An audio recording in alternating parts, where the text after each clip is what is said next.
নমস্কার দর্শক বন্ধুরা, এই চ্যানেলে আপনাদেরকে স্বাগত জানাই। চলে এসেছি বাংলার শিক্ষা সম্পর্কিত আর একটি নতুন ভিডিও নিয়ে, যা আপনাদের ভীষণ কাজে লাগতে পারে বলে আমার মনে হয়। বন্ধুরা, 2025 শিক্ষাবর্ষ শুরু হয়ে গেছে।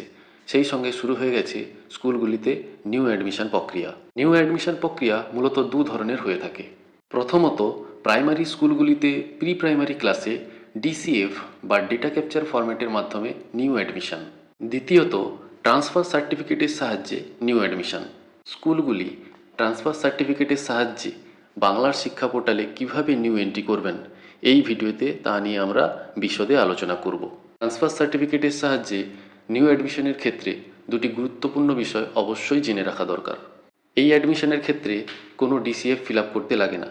শুধুমাত্র স্টুডেন্টের আইডিটি পুরনো স্কুল থেকে নতুন স্কুলে ট্রান্সফার ইন করে দিলেই সমগ্র প্রক্রিয়াটি সম্পূর্ণ হয়ে যায়। এই অ্যাডমিশন বছরের যে কোনো সময় করা যেতে পারে, সেটা বছরের শুরুতে, মাঝে বা শেষে হতে পারে। তাহলে চলুন দেখে নেওয়া যাক ট্রান্সফার সার্টিফিকেটের সাহায্যে কিভাবে বাংলার শিক্ষা পোর্টালে নিউ অ্যাডমিশন প্রক্রিয়া সম্পূর্ণ করবেন। তার আগে চ্যানেলটিতে যদি নতুন হয়ে থাকেন, তাহলে বাংলার শিক্ষা সম্পর্কিত নানান আপডেট পেতে এই চ্যানেলটিকে অবশ্যই সাবস্ক্রাইব করে রাখুন। এবার চলুন প্রসেসটি দেখে নেওয়া যাক। এর জন্য প্রথমেই আমরা বাংলার শিক্ষার লগ ইন পেজে চলে যাব। এখানে স্কুলের লগ ইন ডিটেলস দিয়ে লগ ইন করে নেব।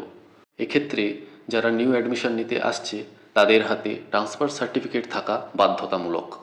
ট্রান্সফার সার্টিফিকেটের সাথে স্কুল যে ডকুমেন্টসগুলি প্রমাণ হিসেবে নিতে পারে: 1. স্টুডেন্টের বার্থ সার্টিফিকেট, 2. স্টুডেন্টের আধার কার্ড, 3. স্টুডেন্টের কাস্ট সার্টিফিকেট, 4. স্টুডেন্টের disability certificate, 5. Guardians income certificate, 6. স্টুডেন্টের ট্রান্সফার সার্টিফিকেটে যদি স্টুডেন্টের ছবিটি অস্পষ্ট হয়, তাহলে নতুন একটি পাসপোর্ট মাপের কালার ফটোগ্রাফ। 7. স্টুডেন্টের নামে ব্যাঙ্ক অ্যাকাউন্ট থাকলে তাহলে পাসবইয়ের প্রথম পাতার জেরক্স। এরপর স্টুডেন্টের নিউ অ্যাডমিশনের জন্য বাঁদিকের যে 5 নম্বর মেনু রয়েছে স্টুডেন্ট প্রমোশন অ্যান্ড ট্রান্সফার, তার আন্ডারে sub menu student transfer in অপশানে চলে যেতে হবে। এখানে গেলে একটি সার্চ বক্স খুলে আসবে।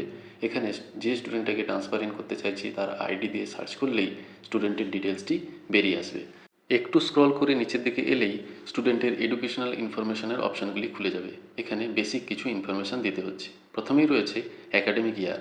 ড্রপডাউন বক্স থেকে 2025 সিলেক্ট করে নিতে হবে। তারপর রয়েছে অ্যাডমিশন নাম্বার।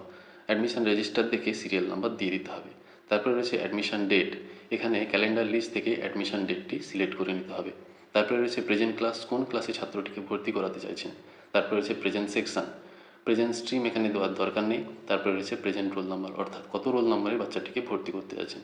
এরপর ফেজ ফর্ম ড্রপ বক্স করে নিলেই বাচ্চাটি সাকসেসফুলি আপনার স্কুলে নিউ অ্যাডমিটেড হয়ে গেল।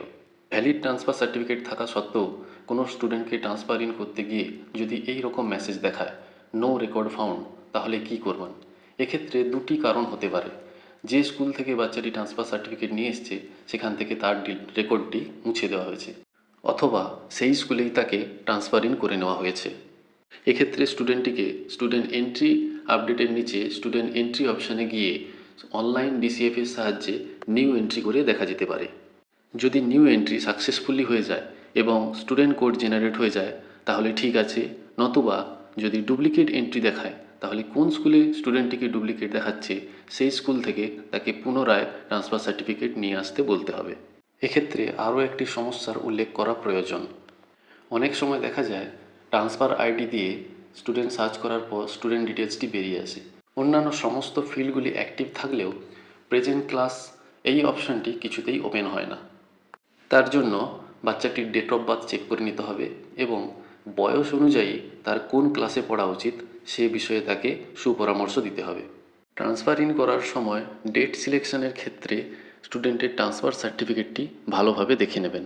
কোন ডেটে ট্রান্সফার সার্টিফিকেটটি ইস্যু হয়েছে সেই অনুযায়ী অ্যাডমিশন ডেটটি সিলেক্ট করতে হবে। যে ডেটে ট্রান্সফার সার্টিফিকেট ইস্যু করা হয়েছে সেই ডেট এবং তার পরবর্তী ডেটগুলি অ্যাডমিশন ডেট হিসেবে সিলেক্ট করা যাবে। কোনোভাবেই ট্রান্সফার সার্টিফিকেট যে ডেটে ইস্যু হয়েছে তার প্রিভিয়াস ডেটগুলি সিলেক্ট করা যাবে না। বন্ধুরা, এই ভিডিওটিতে আমরা বাংলার শিক্ষা পোর্টালে ট্রান্সফার ইন সংক্রান্ত বিষয় নিয়ে বিস্তারিতভাবে আলোচনা করলাম। সেই সঙ্গে এই পোর্টালে ট্রান্সফার ইন করার সময় কিছু কিছু সমস্যার উদ্রেক হতে পারে সেই বিষয়গুলি নিয়েও আলোচনা করলাম। আপনি যদি বাংলার শিক্ষা পোর্টালে ট্রান্সফার ইন করতে গিয়ে কোনোরূপ সমস্যার সম্মুখীন হয়ে থাকেন তাহলে কমেন্ট বক্সে সমস্যাগুলি লিখে জানান, অথবা আপনার নিকটবর্তী এসআই অফিসের সঙ্গে সমস্যাগুলি নিয়ে আলোচনা করুন। আশা করি ভিডিওটি দেখে আপনারা উপকৃত হবেন এবং এই সংক্রান্ত কাজগুলি খুব সহজেই করে ফেলতে পারবেন। ভিডিওটি ভালো লেগে থাকলে কাছের বন্ধুদের সঙ্গে শেয়ার করুন, যাতে তারাও এই সংক্রান্ত সমস্যাগুলি সহজেই কাটিয়ে উঠতে পারে। বাংলার শিক্ষা পোর্টালে কাজ করতে গিয়ে আপনারা কোন কোন ধরনের সমস্যার সম্মুখীন হয়েছেন তা কমেন্ট বক্সে কমেন্ট করে জানান। আমি আপনাদের সঙ্গে সেই সংক্রান্ত ভিডিও শেয়ার করে নেব।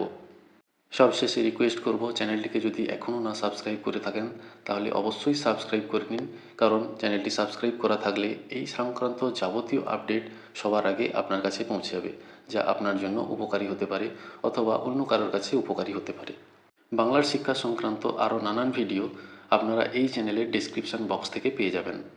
সবাই ভালো থাকবেন, দেখা হবে অন্য কোনো এক ভিডিওতে। নমস্কার।